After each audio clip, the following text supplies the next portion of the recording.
pushy broad from the Bronx, New York.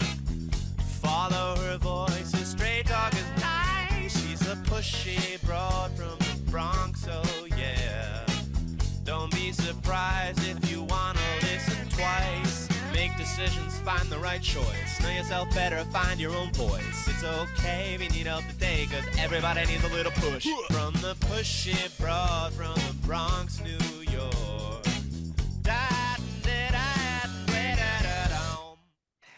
Welcome, Transformation Talk Network listeners. My name is Ellen Stewart, and I am the pushy broad from the Bronx. Welcome to my show, Recovery Recharged, where I share advice and support from experts in addiction, recovery, and today, life and money manifestation. I have my favorite guest on the show this morning. He was with me last time. We did some great work together, so much so that I brought him back for special news for the holidays. We're going to be talking about manifesting money, goals, and joy, and using the law of attraction to end the year strong with my friend, Andrew Kapp. If you remember, Andrew Kapp is a 3-time best-selling author, most prominently known for writing the last law of attraction book you'll ever need to read, with over 150,000 copies sold. And his follow-up titled book, Just Feel Good. And now Andrew's going to talk to you also about the brand new Law of Attraction VIP Academy. So we're going to learn how to manifest money in the new year with my friend and colleague, the Pushy Broad welcomes Andrew Kapp. Good morning, Andrew. How are you? I'm great, Ellen. Good morning. Thank you so much for having me. Really excited to be here. It's always excited to have you. And we're talking about my favorite topic, manifesting money. I mean, my goodness, who doesn't want that? So if you're driving this morning in Seattle, listen up, because we're going to do some great manifestations that you can do while you are driving. So from the law of attraction standpoint, give us a couple of useful steps that one could consider, that if they want to improve their money situation, what do you think we should do in a new approach to the year? Give us some ideas. Yeah, well, for this, it almost sounds too simple, but the simple is the powerful. And it's really about finding clear, simple ways to feel good about money, regardless of where you are financially. And you do that by looking for abundance in any place. You look for it, and it sounds almost counterintuitive. If you have abundance in your health, if you have abundance in your relationships, if you have abundance in anything, it's your reminder that there's so much more available to you than you might realize. And then all of a sudden, like everyone, well, not everyone, but a number of people here, they're on their drive to work. That car costs money. The gas in the car costs money. All these things cost money, and maybe you don't like the price of the gas, and maybe your car's a little older than you want it to be. The fact that you had the money for all this to remind yourself for that is in and of itself reinforcing the fact that money is always on its way to you. And once you allow yourself to really realize that fact, it will feel like magic. It'll seem like magic. More experiences and more evidence will start popping into mind for you and into your actual experience that money is always on its way to you. Okay, so this idea of abundance is really good because it gets us into the idea of being fulfilled, right? Kind of cup overflowing situation. And you're right. Sometimes it's easier to think of abundance in relationships, abundance in the simple things rather than the lack of, right? Sometimes we go into, I don't have enough. So tell us why that could be a detriment in the manifestation process. Well, part and parcel is it's a bit of a lie. Not have like if you're here, maybe you don't have as much as you want, but you've got a roof over your head, you've got food on the table, you have as much as you need, and you're at a very powerful leveraging point to get more of what you want. And let's put the universe aside. Let's just think about psychology and the power of your subconscious mind. You either want to feed it the messages that are going to lead to it coming up with ways, actual physical ways of bringing more to you, or you want to go, you're not want to, but you're going to go in the opposite direction. It's a strategically sound, intelligent thing to feed it the idea and messages that you have more and that there's always on the way. And you easily do so just by thinking about every meal you've ever eaten that costs money, every bill you've ever paid that costs money, everything you that's involved in your life, whether you paid for it or someone else paid for it that cost money, that you have experienced and enjoyed and had access to. We are playing with millions of dollars every day, even if we don't see that balance in our bank account yet. You know, you're absolutely right. No one really understands what their true net worth is and how much money actually passes through our hands on a daily basis. Mhm. Your book, which helped me a great deal, The Last Law of Attraction book you'll ever need to read, there are many, many ways and exercises and money manifestations that I love.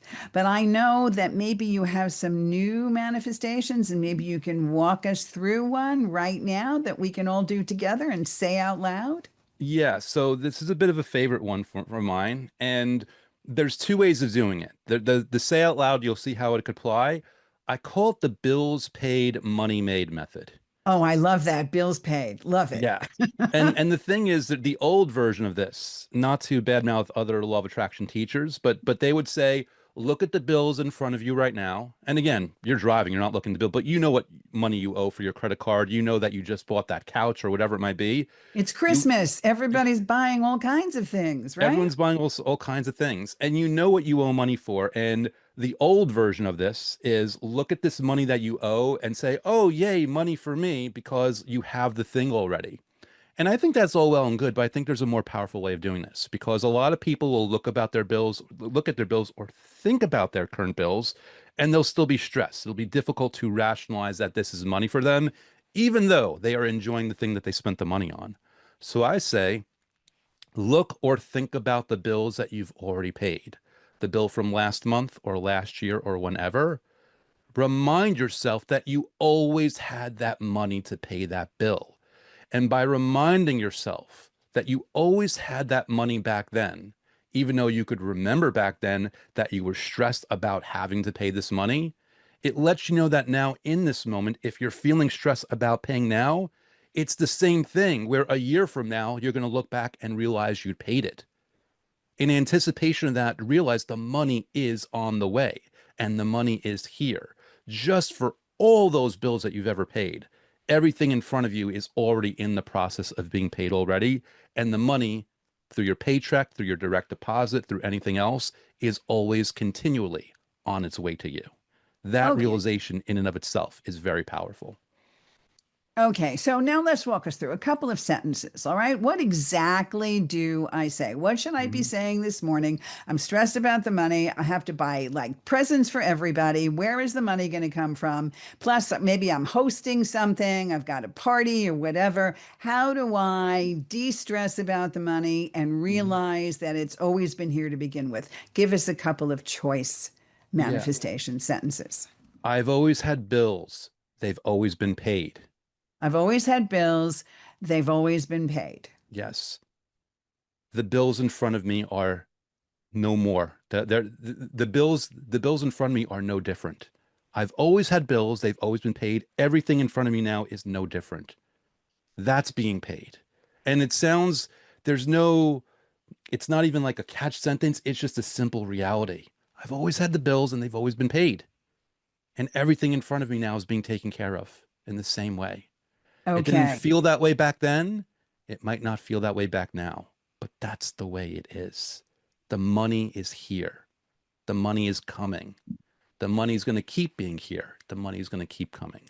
I'm always going to have more than enough for what I need for myself and everyone I care about. Wow. This reminds me, and I'm just going to put it in here because I love this guy as well. Ken Honda does a book called Happy Money. And he always talks about money goes out, money comes in, money goes out, money comes in, like the tide, right? And you make references to the tide and money and abundance and things like that at your feet. So if we can think about the fact that I always have money, it may go out and does good things when it goes out, and then it comes back to me. So money goes in, money comes out, and I am able to pay bills as it is in the present tense, right? Like it's already happening, correct? Hmm. It always has happened. It and always will continue to happen. It's all the same thing. It felt heavy then. It might felt heavy now. Feel heavy now. It got taken care of then. It's getting taken care of now. Okay. All right. So if you like what Andrew has to say, and he has been a real mentor in my life, Andrew, tell us where we can find you and tell us a little bit about your academy. Yeah, so very easy way to find me is andrewkapp.com, K-A-P. And that, among other few links, has a link to my new Law of Attraction VIP Academy, where I've been doing a money manifesting challenge in the group. And what we've been doing together, that we've done preset amounts, like where, okay, let me spend $1,000 today. And then not the next day, but every other day, the day after that, like the third day, I would double it, $2,000. Everyone together in community spend $2,000. And then the next day, $4,000. And here's the strategy for this if you want to do it on your own, another method. By not having new money that you're imagining every day, instead taking off days, you're reminding your psyche that even on those days where money isn't here yet, it's just around the corner in even more than I got last time. And we're having this wonderful experience in the academy where people, you could tell it's kind of breaking up the psychological scar tissue, so to speak, where they're getting used to the idea that on those days where they don't see the money yet, they feel great because there's this level of ease and confidence that it's on the way, just as what we were talking about with the bills. The money is on the way. This is reinforcing it. Obviously, that's not everything to the academy, but that's the cool monthly experience we're doing this month. And we've got another cool thing on the way next month. So when you say spend 1,000, spend 2,000, you don't expect people to go out and spend that money. You're imagining spending that money and imagining it coming back, right? I don't want to give our audience the wrong impression. So outline Yes. that for us a little bit more. Thank you for that disclaimer. That's the exact disclaimer that I give in the full instructions in the academy. This is vibrational money for your mind to process. This is never meant to come out of your real account. But what I want them is putting themselves through the emotional thought process of what they would spend their money on, what that's being done, so that they can go through that and actually and make those considerations. And when you're actually considering what to do with $1,000, even if you're not actually physically taking those $1,000 out of your bank account, is you're giving your subconscious mind the clarity and the information that you're at that level, and your subconscious mind, without you realizing it, is now going to go to work to find ways of making that extra $1,000 an actual reality for you. I see. Okay. So what are some of the things one would say to ourselves to make that happen? Couple of quick words. Yeah, well, I mean, really, it's not even words. It's like, how good does it feel? Like, everyone knows what they would do with an extra $1,000. So it's more of the decision to, like, oh, I'm going to pay off the credit card debt. I'm going to treat my mom to this really cool couch. I'm like, whatever you're doing with it, it's not even the words, it's the decision and the feeling of how fun is this to know to make these decisions about what I'm doing with this money. Because in when we're caught up in the minutia of life and we're paying those bills, we're not thinking about, like, even today, the deposit was $16,000 in our group. We're not thinking about what would happen if $16,000 dropped in my lap and I can spend it freely knowing that $32,000 is on the way the day after tomorrow because I'm doubling it. So Okay. it's not even about the words, it's about the decision and the feeling of ease that accompanies that decision. And it's also the feeling of understanding what it's like to feel the freedom of abundance without the oppression or stress. Exactly. Without putting yourself in that, you don't even have to, again, you clarified, they're not spending money out of their actual account. They're not putting themselves in anywhere close to financial peril. All they're doing is putting themselves through this mental process of what it is. And it sounds a bit silly, a bit childish. I call it a game in the academy, but we we process things through story and through gamification. Your brain works that way. Even as an adult, if it seems silly now, you learned more through stories and games as a kid because that makes a certain impression on your mind. Leveraging that knowledge and that understanding to your advantage, it could only do good things for you. So we treat it in the academy like a game. Cool, fun bonus money. What are you doing it with today? Let us know. And because everything is in a group, everyone sees everybody else's spending decisions, so they're inspiring each other. And here's the part that people listening, they might not get unless until they do it. I've actually built frustration into this because once you spend all this money vibrationally, and there will be $1 million day, you're actually going to have trouble thinking about what to buy at that point. And by going through experience like, oh, this is uncomfortable. I can't think of what to buy with all this money. That's a very powerful message of abundance that you are sending to your subconscious mind. The actual stress of not even being able to think about what to do with all this money. That's the experience that I'm building. And again, no one has to join in order to do this. You could do this on your own.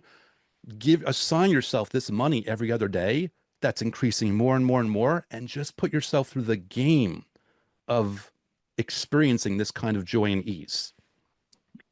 It's like fictitiously living through the lifestyles of the rich and famous. Okay. Yes. So I understand that sometimes some of us want to utilize specific goal setting, right? The process of improving their life and having specific goals along the way. How does this potentially interfere with the manifestation process? What do we have to watch out for, and how do we compensate for this? So everyone is different in their personality, but the thing is, everyone in their own way will respond to the level of specificity of what they want. All right, give me a What, concrete example. yes. If you say if I'm going to manifest $50,000 in 6 weeks, does that feel good or does that feel bad? If it feels bad, you've put in a level of specifics that's too much. So you say, okay, maybe not 6 weeks. I'll do it in 8 weeks. Does that feel good or bad? Does 10 weeks? Do you need a time limit? The thing about goal setting is you need to pick a goal that's only specific enough that it still feels good. Once there are details that put undue pressure, that's moving you in the opposite direction. Goal setting is just about choosing goals that you could feel good and aligned with so that you can, in a healthy way, keep moving in the right direction of them. Okay, very interesting. So sometimes people fall into the trap of making the goal too specific, that the universe may have other plans. So we get derailed by that. Yeah, too well, even too specific that they don't believe it and therefore they can't engage in that way with it. The universe might pleasantly surprise them even faster if they weren't even worrying about it. It can go faster or slower. But the key is to not put a goal out there. I'll put it this way. The message for me is always feel good while thinking about what you have or what you want or both. If you don't Okay. feel good about it, then you're not actually reinforcing or vibrating or attracting that. You're attracting the opposite. So just frame it in a way that feels good. And then you know for 100% certainty that you're actually on the right track. All right.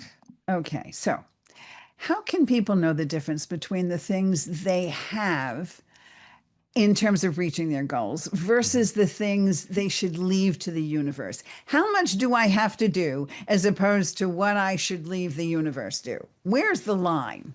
Yeah, this is how easy it is. What is within your control and what is not within your control? In other words, you want to manifest a new job. It's within your control to go on the websites and LinkedIn. It's within your control to send the cover letter and the resume. It is not within your control that the person calls back or emails back. Just worry about the things that are in your physical control and don't force the things that are out of your control. Let those parts happen. You literally know the answer of whether you can physically do it or not. And the stuff that you can't physically do, that you can't physically control or orchestrate, you've got permission now not to worry about it. You do your part, and the part you can't be that you can't do will be done for you. So one does everything in their control, everything that they're capable of doing without overstepping and without trying to control everything else that's happening around you, You correct? can't control it anyway. So you might as well reserve your energy and resources for the things that you can control. And you will be so much more potent in that way. And like you said, the universe has better plans for you. You might be going for the $90,000 position, and the universe says, actually, I have a $200,000 position, but it's going to be 4 or 5 weeks later. You're just doing your part of interviewing and sending out the resume and whatever it might be. Let the right people call you back in the right way. And then within your control, you respond in kind because that part is again within your control.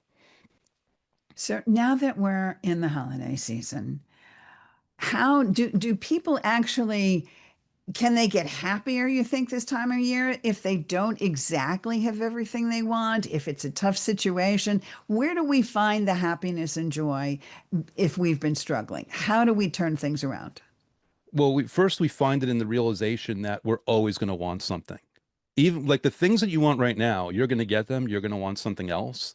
The secret that I found is genuinely being happy to whatever measure you can with where you are now, with the understanding that there's always going to be more. So, for example, everyone who's listening who's in their car right now, they're probably on their way to work, but there's something else that they can't wait to do that they'd rather do after work. Maybe it's watch a TV show, maybe it's see a family member, whatever it might be. The fact that you have that thing to look forward to is a blessing, is something to be grateful for. Looking forward to anything, even if you're not having it right now, that's your answer right there, that there's so many reasons and so many access points to experience happiness right now. And the real secret is if you really want to get that thing later on, you get there a lot faster and a lot easier by being happy now with what you have in the moment while you're on your way there. I think that's their biggest message in your book, Just Feel Good, right? People always say, and sometimes my clients, and turn to me and say, I'm not feeling good. There's nothing to feel good about. I'm just feeling, awful. And then what happens is it manifests more negative reality. To just simply feel good about things in the day, for the sunrise, for good weather, for snow or for no snow, or for meeting a friend, or having a good time this morning with your kids. Anything to hold on to that's positive gives you a feel good moment. Living in that feel good automatically brings other feel good things to you, right? Yes. So just feel good. And there's always things in the moment. But if you want to be stubborn and say there's nothing going on right now, then just go back in the past. Think about your best friend. Think about this time of your life. Think about your first kiss, your first crush. Think about anything that feels good in the moment that you've had the blessing to live through in your life. And it will feel good right now in this moment and invite a lot more for you. So, do you have something special? We have maybe a minute or two left. I want you to just mention your academy again and then maybe talk about a quick holiday themed manifestation for all of us. Yeah, absolutely. And what we're actually doing in the academy, and you can check it out in andrewkapp.com, is I'm having everyone post images that they're going by houses where they see holiday decorations. And by having it all throughout the academy, people can scroll through and like whenever I see a Santa Claus, I'm going to use that as a cue to feel grateful for something from my past. When I see a reindeer, that's going to be something to let me think of something grateful for in my present. When I see Christmas lights, something grateful for from the future that's on its way here. You could do that same thing where you are when you're walking around or driving through, well, walking around, you want to be safe on the road. Walk around your neighborhood and you see all the decorations. Assign different Christmas decorations as cues, as indicators to think about different things to be grateful for. You're leveraging the environment around you to give you excuses to feel good that will enhance your vibration, enhance your mood, and make you just feel so much better. And again, if only you could realize by finding these ways of feeling gratitude, if only you could realize the psychological and energetic benefit that you are giving yourself in this very simple, very user-friendly process. It really does change your brain. It really does rewire your spirits. Please take about 30 seconds and give us a message to going forward for the new year and how we can go through and really do this manifestation in a very happy, healthy way. Yeah, everyone listening to this is coming from a different point. Some people are more hopeful than others. Regardless of where you are, if you're listening to this, trust me when I say that if you just take 5 minutes out per day to focus on gratitude for things in your life, things you've had, things that you are having right now, on the worst case scenario, you are giving yourself the gift of a 5 minute break from your usual troubles and concerns. So no matter what, it's a win. But either way, who knows where it might take you. Fantastic, Andrew. Thank you so much. Happy holidays to everybody. Happy New Year. We'll see you in 2026. This is the Pushy Broad saying thanks for listening, and we'll see you next time. This is Ellen Stewart, the Pushy Broad from the Bronx, saying thanks for listening, and remember, everybody needs a little push. From the pushy broad from the Bronx, New